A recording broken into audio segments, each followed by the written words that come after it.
Myanmar macha kungatare makoi maramda hankhre CID SP District Official AR amadi Immigration Official Singi miyeng makada Myanmar macha sing adu makoi maramda hankhibani maramda hankiba matamda darka leba sana thaknaba amadi sen innaba phirona singba kusingaki makoi matam khargi oina Manipur India da sangjafam lauduna lakhibani Myanmar da tangdu leitabagi phibam ama lakpada mayumda hankhibani aduga nakal amaromda Manipur da khutlaipaiba lanthum munaba honariba Kuki terroristing Myanmar da base tawba laloba kharagi ming sizinaraga khudong chaba lawba geng kangbu khutpu amani makoi refugee oibana makoi gi mafam ama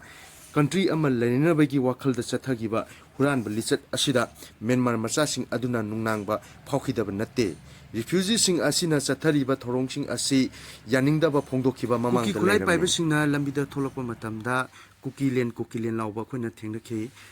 Machine takle makoi asi Myanmar amadi Burma da base tawba khutlaipaiba lalobu singi ming sizinaraga mafam masida migi matum munba khudong chab lawba amadi makoi gi tongan ba separate administration tani haiduna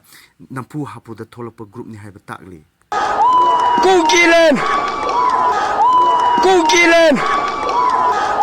Kuki len